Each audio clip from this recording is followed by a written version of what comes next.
Welcome to Sylvia Stingray. Hey guys, welcome back to my channel. It's me, Sylvia, your Yuri Manhwa translator.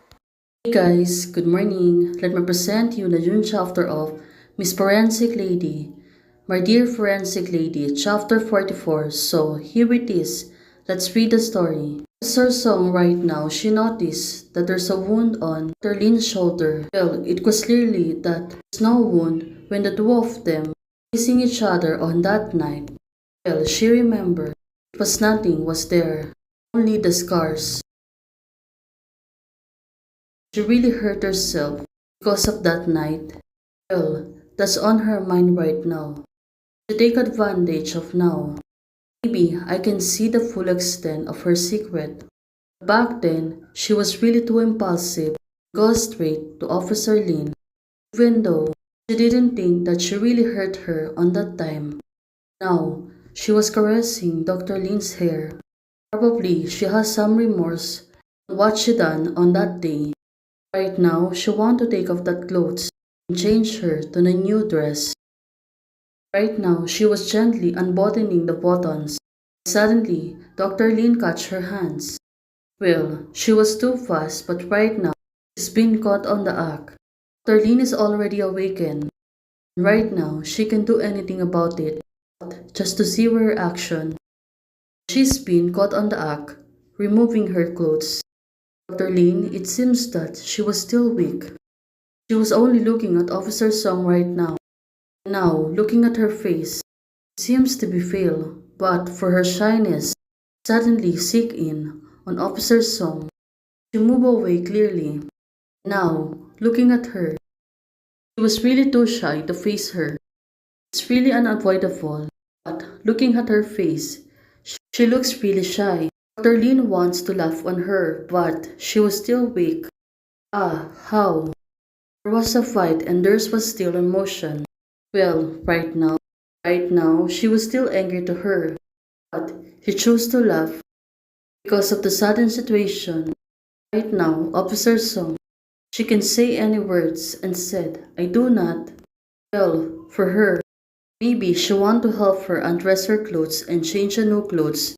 She has no intention or bad intentions toward her. That's why right now she want to defend herself. There's no need to feel guilty or pity towards me. Kim Song is a once-in-a-lifetime opponent. Dr. Lin said to herself. Looking at herself, she looks really sad. Probably on what happened. Boxing and Brazilian Jiu-Jitsu, I really want to decide who's the winner. I have a great time fighting that fight. I thought she would be unreasonable, but I don't expect her to be so generous. Officer Song said to herself. Well, instead of getting angry to the both of them, right now Dr. Lin wants a good fight with her. Officer Song, having said that, I still owe you an apology. Don't worry. When you get better, I will definitely accompany you, no matter how many times you need to be defeated. Well, it really makes sense. Officer Song said to her right now. But Officer Song, okay, only. Well, it seems that she already agreed. But with a condition, right? Officer Song seems to be sad. Can I still get better? Well, right now, Dr. Lin, it seems that the other doctor came here. Now, she's going to be checked up. Officer Song, time for her to give some spaces. Officer Song moved forward. Now, Dr. Lin said to her, I'm a little hungry. She was looking at Officer Song. Just wait, I'll find you something to eat. Now, it seems that the relationship of the two of them is getting better, especially Dr. Lin. She becomes softened. In terms of Officer Song, right now she was coughing. It's not a big problem. There are some infections in the lungs and then use some anti-inflammatory drugs after the fever subsides. The doctor said to Dr. Lin, right now it seems that the doctor only wants to calm Officer Song right now. Just that I'm still a little bit brainy. Officer Song, looking at her, she looks really serious and also she was really worried about Dr. Lin. That's why right now she was thinking on what happened on that night. She remembered that night.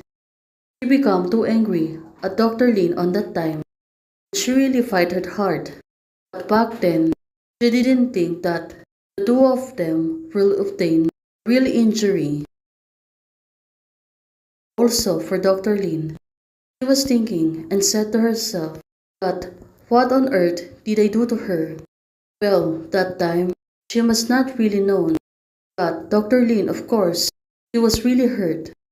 She continued and continued to do things to her, but Dr. Lin only the right time, so she cannot obtain more serious injury.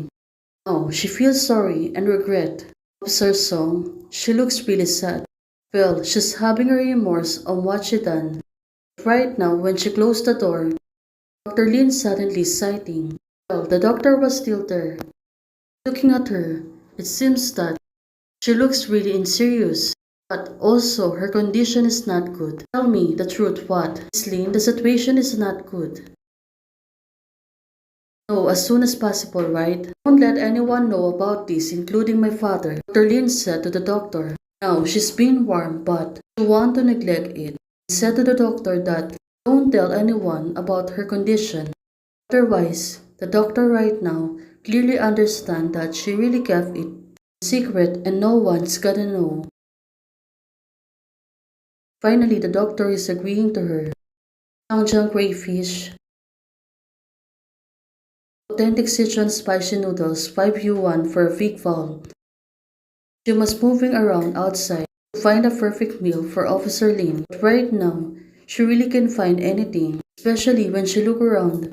Forage, Madam, what would you like to drink? Well, Officer Lin, she moved her eyes, seeing what is the best foods better for Officer Lin right now.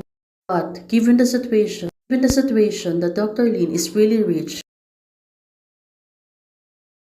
here's soup with little water. She is thinking that this is for human consumption. This is only for pig food. Now she is imagining the reactions of Dr. Lin. She bought that food and bring it back to her.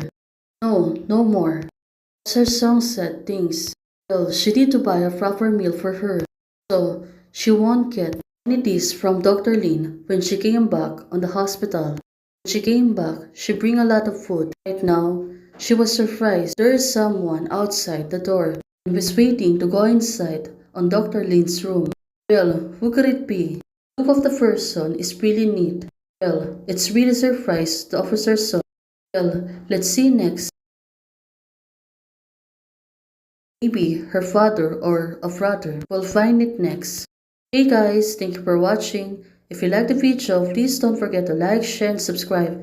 And do comments and turn on the notification bell to keep you posted on my daily updates. Membership is already open if you want to join. Support this channel. Bye!